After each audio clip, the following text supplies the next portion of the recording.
Hello, and welcome to Team 4's Project 6 presentation on global money supply. Money supply or money stock can be defined as the total amount of money available in an economy at a particular point in time. 4 countries make up 75% of the total money in circulation globally.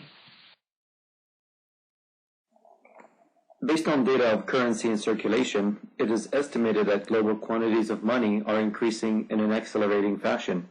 In 1990, the total amount of currency in circulation passed $1 trillion. 12 years later, the total amount doubled.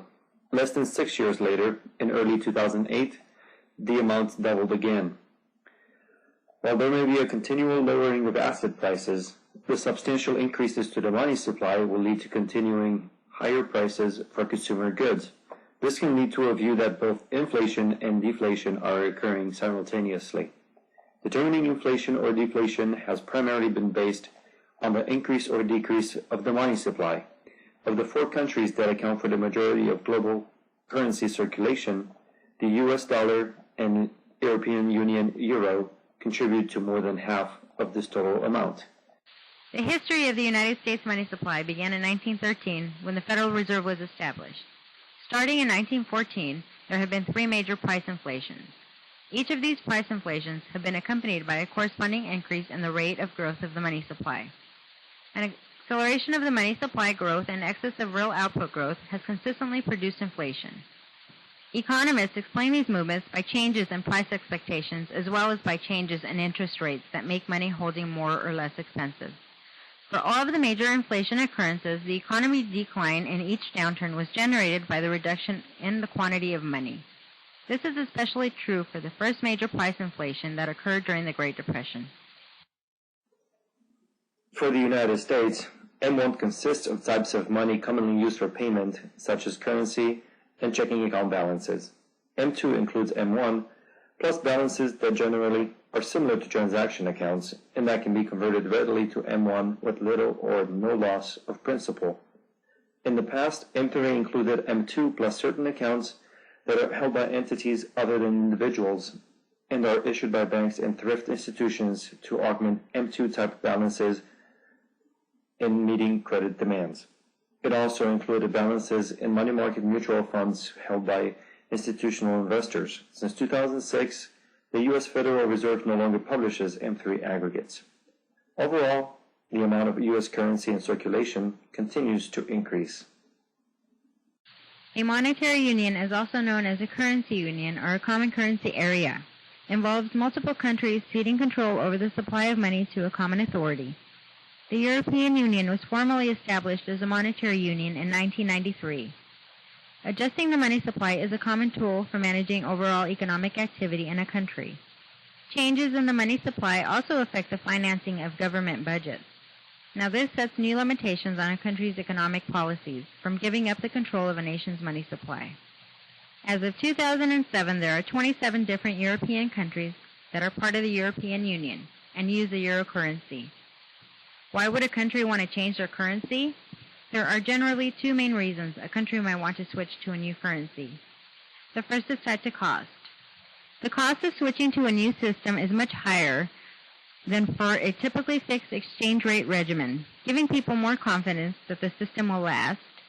The second reason is a monetary union eliminates the transaction costs incurred from exchange currencies in international transactions. The European Union defines M1 aggregate as the total currency in circulation plus overnight deposits. M2 includes M1 plus deposits with an agreed maturity up to 2 years and deposits redeemable at a period of notice up to 3 months. M3 is still published by the European Central Bank and is made up from M2 plus repurchase agreements, money market fund shares in units, and debt securities up to 2 years.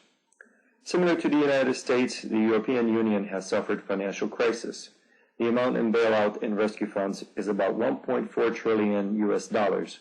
This is also a trend for the euro in terms of the quantity of money supply and circulation, which is increasing each year.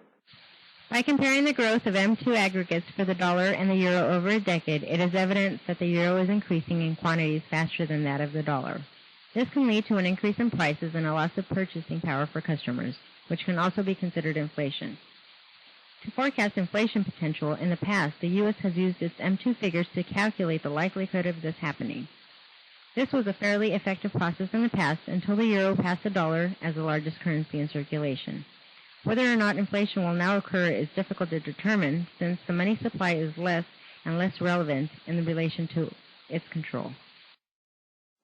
In summary, the United States has suffered many forms of inflation in the past, which can be tied to the quantity of the money supply. Currently, the U.S. is again facing the possibility of inflation. Globally, other countries and their currencies, like that of the European Union's euro, are also experiencing a similar financial crisis.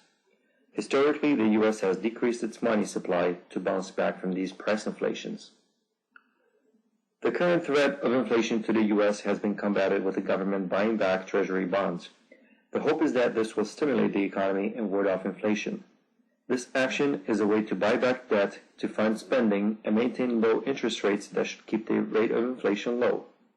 By purchasing bonds, the U.S. is responding to the inflation threat by decreasing the money supply. Based on what happened during the first major price inflation in the late 1920s, it is our recommendation that the money supply be held stable. With the increase in the money supply, the U.S. faces high rates of inflation, and decreasing the money supply too much may cause a recession that can take decades to overcome.